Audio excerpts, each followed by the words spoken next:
Amen. Before I get into my devotional, I've been asked to read a Dear Sponsors of Cambodia, Circuit 1. It's a highlight of the Joy Sunday School Circuit in Cambodia. It says, first of all, we give thanks to God Almighty that He is always with us all the time. We thank Him for the ministry of teaching the kids in this village for this month, for having safety traveling back and forth for the kids that He has called to come this month. Thank God for the 6 new students that are being added to the old ones. Sometimes they come, but sometimes they don't because of their family or they are busy at home. During the Bible class, those who are new students are not believers. During the Bible class, those who are new students are not believers, and so we try to do our best to teach them about Jesus. This is so that they will come to believe in Him. On the other hand, those who are old students and already knew Him have joined the church service. Here are some of the students and their testimonies. Khan is 13 years old. She is a new student. She has come for about 5 weeks now. Before, she didn't know God, didn't know the Bible, or even how to pray. Since she came, we always have taught the students how to pray, sing praises to Him, and read the stories from the Bible. Now she has a little knowledge about God. Even though she doesn't know much about learning English, we still continue teaching them. This is the result of having Sunday school. Pray that their faith in Him will grow for their families to have good health. Please also pray that He would provide their daily needs. Another student is named Mek, and he is 15 years old. He likes to study too, and he likes listening to the story of Jesus. He already knew some of the story from the Bible, and so we encouraged him so that he will believe in Him. Pray for them to have good health, wisdom, and that many kids will come every week. Pray for their parents to allow them to come. Please pray for us that He would provide our daily needs. And the verse for that is, I will plant her for myself in the land. I will show my love to the one I called, not my beloved, not my loved one. I will say to those called, not my people, you are my people, and they will say, you are my God. And that is Hosea 2:3. So as we continue to remember our circuits around the world. This morning, I just want to share, yesterday we heard a little bit about Job, and done just a little study on that in the past, and I want to start off by reading Job in chapter 1, verses 2 and 3. Job chapter 1, verses 2 and 3. And it says, and 7 sons and 3 daughters were born to him.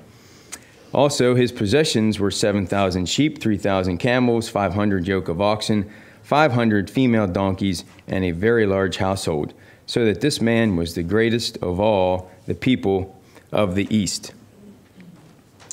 We know Job was a blessed man, and in those 2 verses, we can see how much he was blessed. Just to go in a little more detail, he had 10 kids, 7 boys and 3 girls. And, the more kids you had, the more, you were looked upon. It was a good thing. And that means your line of lineage was going to go a lot further than somebody who maybe only had 1 child. So that, in a sense, kind of gave you power. 7,000 sheep. The wool that would have been more than enough for his family to clothe themselves and also sell some for profit. And always being able to have plenty of food on the table, if you like lamb. And so, that helped his large family as well. 3,000 camels. A lot of times camels were used for transportation. And you can consider Job could have been the owner of the first biblical U-Haul. How many people might have said, Job, I need to move some stuff. Can I borrow some of your camels today? And they would have rented them out, or however they would have done it back then. And the oxen, plowing the fields. They didn't have John Deere tractors back then or any other type of tractor, but they had oxen. And, how often would have he loaned those out to other farmers, and he himself, the land that he would have had to use them and to keep them, in the barn, and 500 donkeys. And in Job's, in the ancient day, the female donkeys were highly prized for their delicacy of milk and that they produced. And so they, as they reproduced, all these were assets to one's estate. So, along with all the servants that he had to take care of. I mean, Job just didn't go out and take care of these thousands of animals by himself. Imagine the servants that he would have had to be able to handle this. Would have been a large endeavor. So, Job was very blessed. And we've all played card games before. And you play your game and you get dealt your hand of cards. And you pick it up. What's the first thing you look at? Are they good cards? Are they bad cards? Do you wish you could say, man, this deck is terrible. Can I just have a whole new deck? And please redeal me the amount of cards that I need. Or I'm going to keep this one, and I wish I didn't have these two. They just ruined my hand right there, and now I can't, play the way I want to play. If we look at these two verses for Job, he was dealt a pretty good hand at this time in his life. I mean, he didn't have anything to complain about. God has blessed him, and he was doing very well. But that wasn't always the case. As we look down a few verses,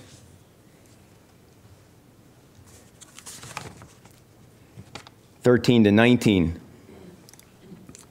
Job 13 to 19. Let me read this.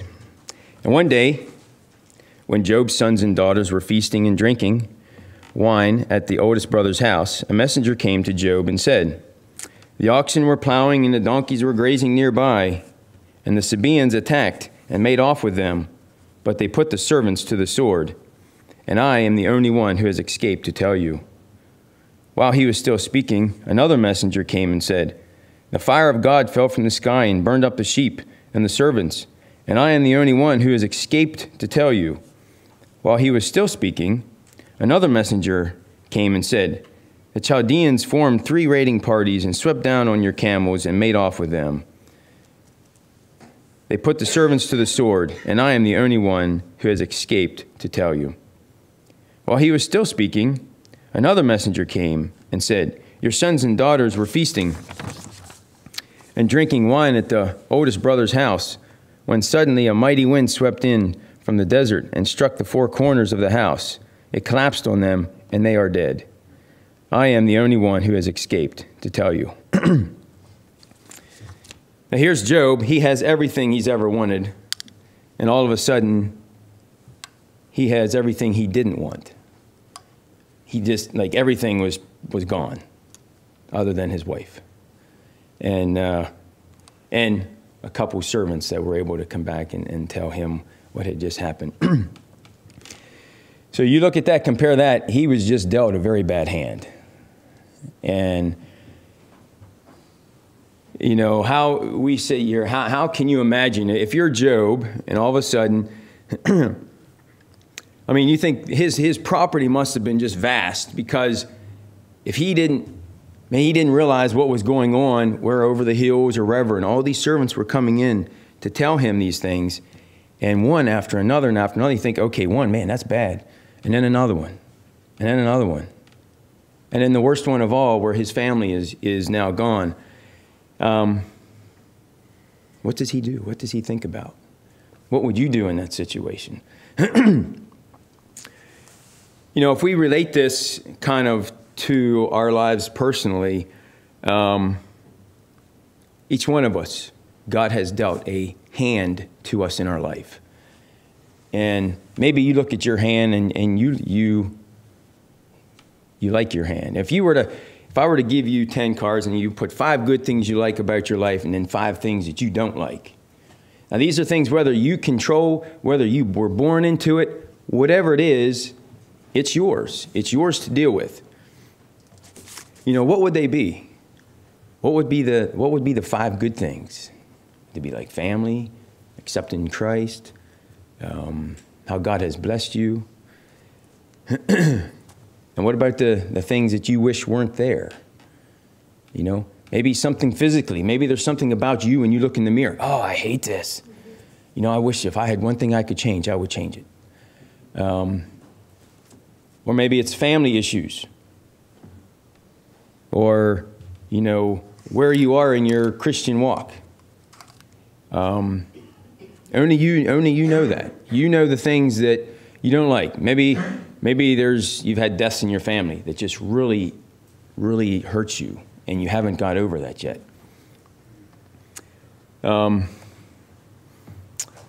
know, maybe there's so how do you play your hand of life, so to speak?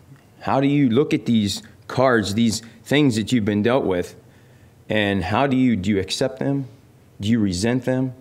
Do you say, Lord, I thank you for this one card that I just do not like? It has helped me to grow in you and helped me to become a stronger believer. Or maybe there's one that you haven't even played yet, that you don't even want to deal with. You know it's there, it's in the back of your mind, and you just continue to put it away because you know you're afraid of it, you don't like it. It could cause you pain if you have to deal with it. You know, God has not given us anything that he does not want us to deal with or accept. And maybe that one card that you haven't dealt yet in your life or talked about, maybe that's the one card that will break you out into the person who God really wants you to be.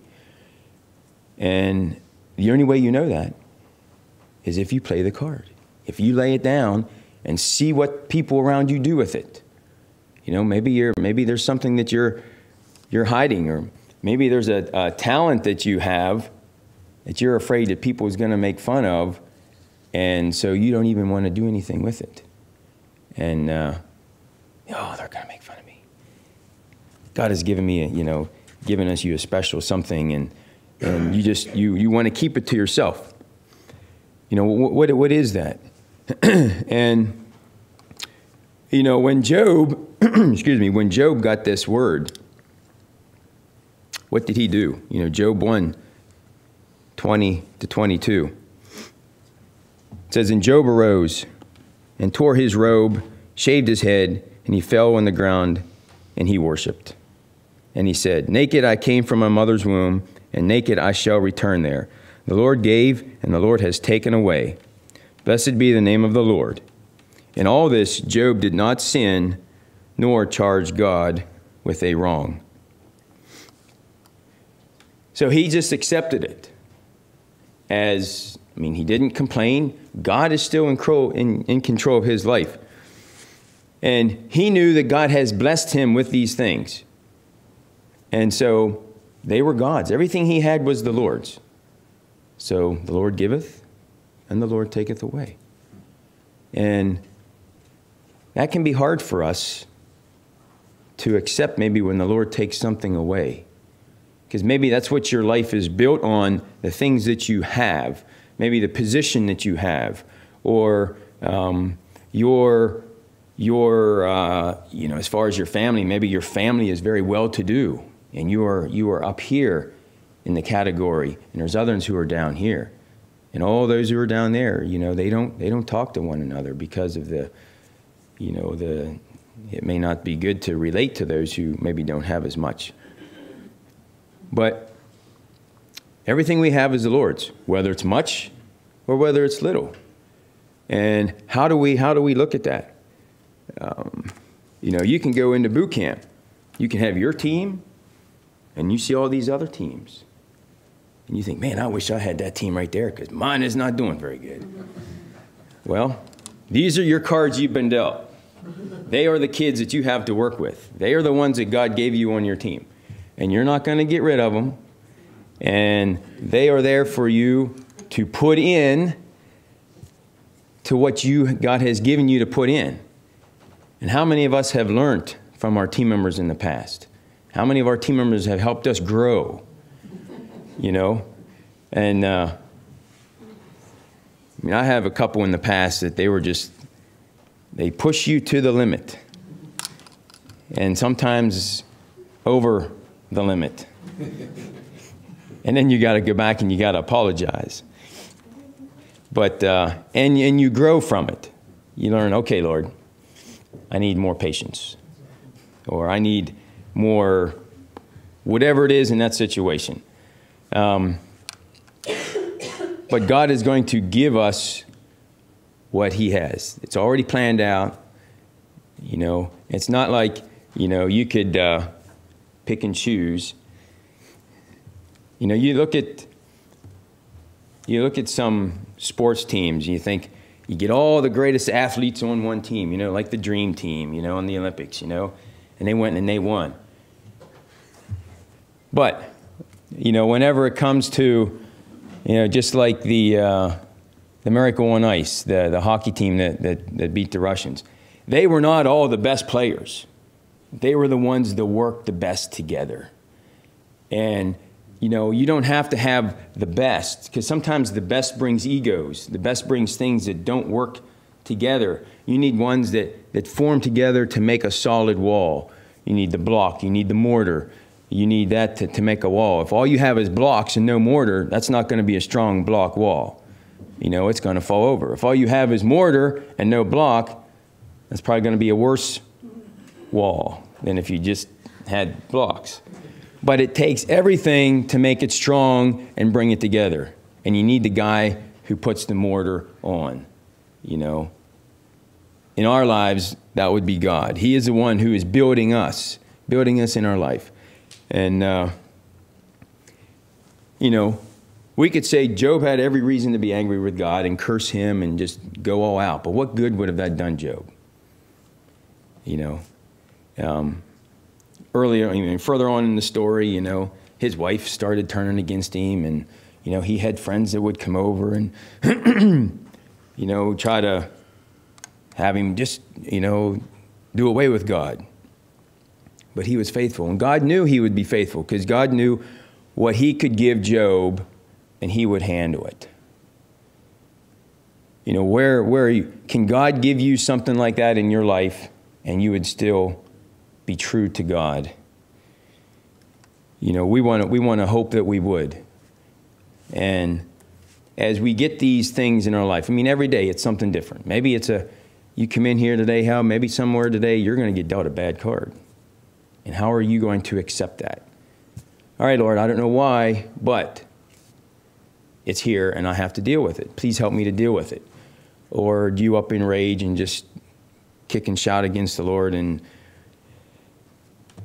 you end up having a really bad day? So we all have good cards. We all have bad cards in our life. We just need to accept that. And how do we continue to grow? Matthew 5:45 says, he causes the sun to rise on the evil and the good, and sends rains on the righteous and the unrighteous.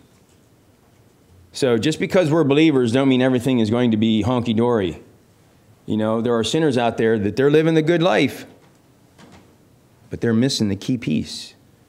And that's Jesus Christ living in their life. And so what looks good on the outside, you might look and say, that looks really nice on the outside. You drive by these big houses along the way and you think, man, wouldn't it be nice just to have a great big house? But there's a lot of things that come with that maybe we don't want. And things don't always look as they seem. And that's where we have to be careful not to look at a situation and think you know what's going on, that God did not give you that card, so you got enough issues to deal with your own cards that God has blessed you with than somebody else's. And so, you know, as you go about today, think, what are you doing with what God has given you? And are there things that he has given you that you are hiding, that you know you have to deal with, but you're afraid or you're afraid that it may affect you maybe on a permanent basis somehow. But knowing that God is in control, He's not going to give you more than you can handle, and that these are put there so He is glorified in our life. And that's what we want to do. Ultimately, we are here to glorify the Lord and to continue to spread His glory through our days. Let's pray. Lord, we thank you for today. We thank you for blessings. And Lord, just help us to understand your will for what you've given us in our life. Lord, whether we like them or whether we don't, they are there. And what are we doing with them? Are they being a blessing to you? Or do we feel like that they may be a curse to us? But Father, you put them there and allow us to look at them as a blessing and as a way for us to grow closer to you.